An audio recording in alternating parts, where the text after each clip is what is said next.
হাইকোর্টের সাময়িক স্বস্তির পর ফের অর্জুন সিংকে নোটিশ জগদ্দল থানার পুলিশের। শুক্রবার রাতে অর্জুন সিং এর বাড়িতে গিয়ে ষষ্ঠ নোটিশ দিয়ে আসে পুলিশ। আজ দুপুর 2টোর মধ্যে অর্জুন সিংকে জগদ্দল থানায় হাজিরা দিতে হবে, সঙ্গে আনতে হবে তার লাইসেন্সপ্রাপ্ত আগ্নেয়াস্ত্র এবং তার নথিপত্র, এমনটাই উল্লেখ রয়েছে নোটিশে। এদিকে শুক্রবারই হাইকোর্ট সাময়িক স্বস্তি পেয়েছে অর্জুন সিং। আগামী বুধবার পর্যন্ত পিছিয়ে যায় তার জামিন মামলার এই শুনানি। সেই সময়ের মধ্যে তার বিরুদ্ধে কড়া পদক্ষেপ নয়, মৌখিক নির্দেশ দিয়েছেন বিচারপতি জয় সেনগুপ্ত।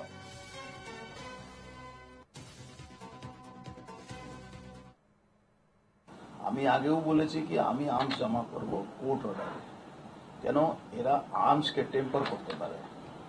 যখন এরা আমার আর্মসকে টেম্পার করার জন্যই বারবার এরা আর্মস চাইছে। আমি একবারও বলিনি কি আমি আমার আর্মস জমা করব না, কিন্তু আমি বলেছি আমার আর্মস জমা করব অর্ডার, কোর্টের অর্ডার উপরে।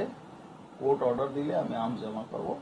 আর আমার একটাই আছে কি সিএফএল দ্বারা সেন্ট্রাল ফরেন্সিক সায়েন্স যে ল্যাবরেটরিগুলো আছে সেখানে এই আর্মসগুলো চেক হবে। স্টেট ফরেন্সিক ডিপার্টমেন্ট এটা যাতে না করে। ব্যারাকপুরের প্রাক্তন সাংসদ অর্জুন সিংকে ফের জগদ্দল থানা পুলিশের তরফ থেকে ষষ্ঠবারের জন্য নোটিশ দেওয়া হলো।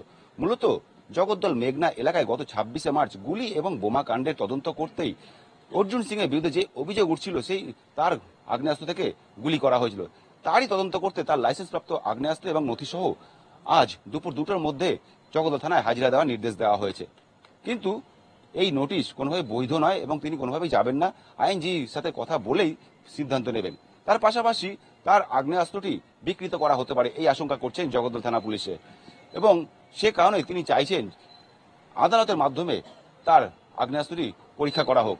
এছাড়াও সেন্ট্রাল ফরেন্সিক সায়েন্স ল্যাবের কাছেও তার আগ্নেয়াস্ত্রটি পরীক্ষা করানোর কিন্তু তিনি দাবি জানান, কেননা রাজ্যের পুলিশ তার আগ্নেয়াস্ত্র বিকৃত করতে পারে এবং রাজনৈতিক উদ্দেশ্য প্রণোদিতভাবেই তাকে হেনস্থা করা হতে পারে, এমনটা কিন্তু আশঙ্কা করছেন অর্জুন সিং।